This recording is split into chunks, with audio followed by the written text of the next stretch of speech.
Dear listeners of the AUIB FM 101.5, today we are honored to host a distinguished figure who combines the extensive diplomatic experience with a strategic vision for higher education, Mr. Michael McClellan, a secretary of the Board of Trustees at the American University of Iraq, Baghdad, AUIB, has played a foundational role in university's recent development, and with over 3 decades of diplomatic service across various global capitals, including Iraq, with a notable contribution such as helping establish the American University in Kosovo. So Mr. Michael McClellan joined AUIB in 2019 and led efforts in marketing, communications, and institutional development before taking on a key role in founding the Board of Trustees here at AUIB. In this episode, dear listeners, we will delve into a significance of these milestones, the role of the board will play in shaping the university's future, and Mr. McClellan's vision for AUIB moving forward after this musical break. And now, dear listeners, let us welcome Dr. Michael McClellan. Hello and welcome at AUIB FM first. And I want to say congratulations for this big achievement, the graduation of the first cohort of AUIB students. Well, thank you very much, but I think I should be congratulating the people of Iraq on that achievement. So how did you find this ceremony? Your feelings after seeing all the efforts is paying off? It was absolutely wonderful to see a young person who began studying at AUIB a little over 4 years ago, who quite possibly spoke little or no English, and then to see them graduate fluent in the language, fluent in modern education, to be able to move comfortably in international circles, to be able to work for global companies, and to think about the progress that that individual made in just 4 years is amazing. And to think that any of us or all of us had even a small part to play in that is incredibly rewarding personally. As for me, though, to be able to see how this institution formed literally from nothing, and now it's turning out graduates who have a world-class education, who are speaking a global language, and are ready for 21st century jobs, and are equipped to learn for the rest of their lives as their workplace changes, as their world changes, as changes in technology and society happen that none of us can even imagine right now. But they're going to be able to handle it because they have a love of lifelong learning that they got from their American-style education.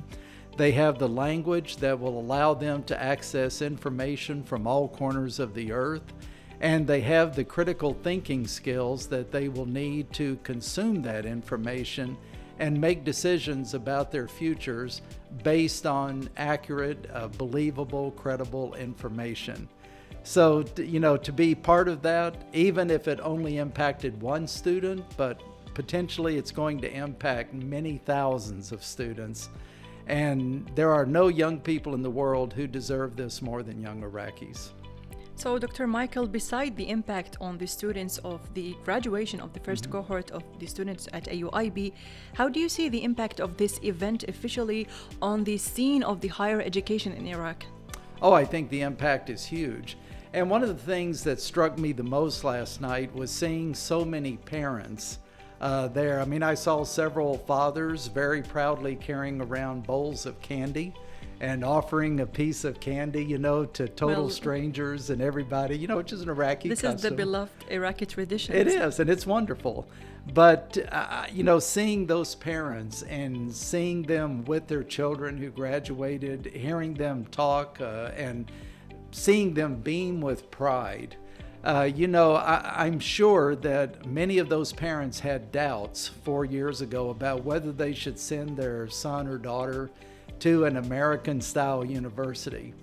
But now, last night, I don't think a single one of them had any regrets whatsoever about sending their child to AUIB.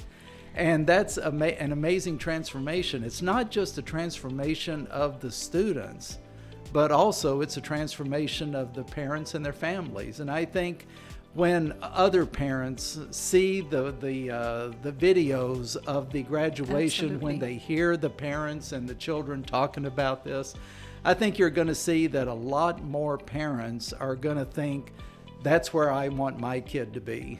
Absolutely, I totally agree on that. And as the last question about the graduation ceremony today, before we delve into the Board of Trustees, if you have one word or a message to all the graduates, what would it be? Never stop learning. Graduating from AUIB is a hugely significant step in your development, in your life, in your intellectual development. But it is just that, it's a step. Yes. And it's an early step. You know, you're now 22, 23, 24 years old, and you have truly just begun learning. And, you know, you're going to spend the next 40, 50, 60 years of your life continuously learning. So my hope is that every person who comes out of AUIB will have a love of learning that they will never, ever lose. And that they will always want to learn, and they will always eagerly seek information. They will always find study and learning and reading and all of these intellectual skills to be interesting, challenging, and fun. Of course, now, Dr. Michael, let's dive into the world of Board of Trustees. And to begin, how do you view the establishment of AUIB's Board of Trustees, and why is this step so pivotal at this stage of university's development? Well, it's no accident that the first board met the day after graduation. When that first class of students got their diplomas last night, in a very real sense, that marked the end of an era at AUIB. It was the end of a stage of development. You saw our president, the distinguished Dr. Michael Mulnix, who is the founding president of the university. He is stepping out of that role, and he has become chairman of the Board of Trustees.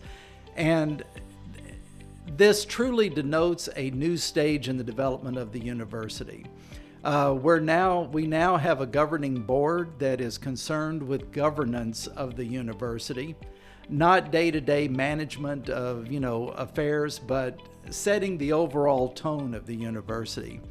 Every member of our board is very supportive of the mission and vision of the university that Mr. Sadi Saihud and his family have set for us.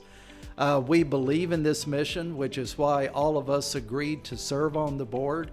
My capacity is not so much a member of the board as like Mr. Wethington or Ambassador Fareed Yassin or the others, but rather it's to support them in their work of governing the university. So my job as secretary of the board is to be a bridge between the university itself and the board. So, I will help them get the information they need to understand what the challenges are. It will be my job to be a bridge between the board and various elements of the university. And I hope that one day some of those students who graduated last night may serve on the Board of Trustees in the future. Typically in the United States, most members of university boards tend to be graduates of those universities. And one of these days, we're going to see graduates of AUIB serving on the board, and that's going to be a very exciting development. Of course. So what practical role will the board play in guiding the university, especially in terms of its independence and long-term academic mission in Iraq? I mean, you mentioned your role. What about this role of Board of Trustees in general? Okay, so as Dr. Mulnix mentioned, accreditation is a key strategy for this university. It's a key achievement that we're all working toward. Once we get U.S. academic accreditation for the university, that will be a sure sign of the quality of this university. It will be a marker that we are operating at American and international standards. And any student anywhere in the world can look at AUIB and say to him or herself, if I go there, I'm going to get a true global international education. I'm going to learn, I'm going to master the English language, not just learn it, but master it. And I'm going to be able to work in a global economy anywhere in the world. And so the role of accreditation in defining that measure of success, if you will, setting those standards, is critical to the future of the university. And having good governance is key to doing that. Without a board of trustees, without having proper standards and practices for the board, we'll never be able to get U.S. accreditation. And I know for the founders of this university, getting that accreditation is a top priority. And that's why they have supported the establishment of the board so strongly. And in fact, why Mr. Sadi and his oldest son, Mr. Hussein, are both serving on the board. So we'll keep that connection with the family, with their vision, with their mission for the university very much in mind as we continue building on the work that has been accomplished so far. That's excellent. Drawing from your experience, Dr. Michael, founding universities like the American University in Kosovo, how would you compare the challenges and opportunities facing AUIB today? Well, you know, in Kosovo, it was a slightly different set of challenges. They had just come out of a very brutal civil war, Albanians against Serbs. And a lot of people, I mean, hundreds of thousands of people had been killed and displaced. It was a very bitter social scene in the country. There was a lot of anger and bitterness still. And we knew that the only way Kosovo could potentially rebuild and reestablish its communal connections was not by Albanians learning Serbian or Serbs learning Albanians, but by both of them learning English.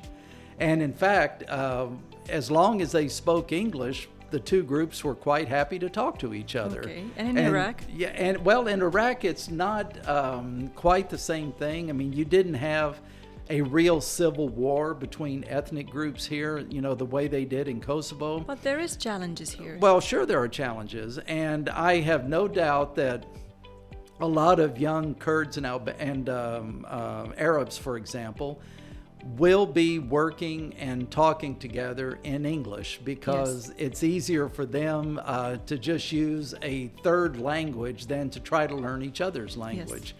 Likewise, when you think about international students coming to this country, imagine the day, let's say 10 years from now, when you have a lot of Chinese students, Indian students, African students, students from Latin America, American students, Canadian students, and they're all studying here together. That's going to make the education that the young Iraqis get at AUIB much, much richer. And it'll have much deeper impact because of that cross-cultural skills that they'll be developing, and the fact that they have to use language all the time in the restaurants, on the soccer field, on the bus, you know, because that's going to be the common language of the student body. And I think that AUIB's accomplished something when it's come to this initiative that studying in Iraq is a priority. A lot of students from all around the world, we see them studying here and they are having a great time also. But what are your future aspirations for the board, Dr. Michael? What values or priorities do you hope to instill in AUIB's academic and administrative culture here? Well, personally, this is not necessarily a goal that the board has discussed yet, but my hope is that someday this university will be able to do enough advancement, fundraising, if you will, from the Iraqi diaspora, from the United States and other countries, from foundations and grants, that we'll be able to have what are called needs-blind admission. And that means that even the poorest kid in Iraq, from the most remote village, who is smart, who's hardworking, who's ambitious, that child can realistically dream of attending AUIB, and she or he might very well be the vehicle, if you will, for lifting that entire family out of poverty. And that one child, through his or her study at AUIB, could be the factor that absolutely changes their family's trajectory and future. And so, but that can only be done if we have the support of donors from outside of the business community. The Saadi Saihud family, Mr. Saihud is the greatest philanthropist I've ever met. The way, considering how much they have supported this university, how many scholarships they've given out, and you don't see them seeking publicity. They're not putting their names on anything. They're not naming the campus or the buildings after themselves. And that's typically what happens with major donors. But instead, what I see happening, what I hope will happen, is that the example they're setting will be followed by thousands of people. Maybe they'll only be donating $20 or 50,000 dinars, or some other amount, or they might be donating $10 million, who knows? Of course, this is so inspiring. By building all of these people together, a waterfalls happens from a lot of small drops of water coming together. And if you get enough drops of water, you can make a flood, you can make a waterfalls. You can make the change at the end. You can make the change, exactly. And that's what we need. With making the change, finally, Dr. Michael McClellan, what message would you like to share with the students, the parents, and the decision makers in Iraq about the role of AUIB can play in shaping the future of higher education in this country? Well, first of all, AUIB can change the lives of individuals. And we saw, I think, 36 young people last night whose lives have been changed. In the future, it's going to be thousands. But we are also changing lives of older people in the middle of their careers, people who are getting professional training that is giving them a higher skill set, making them more marketable, learning English in middle age, for example.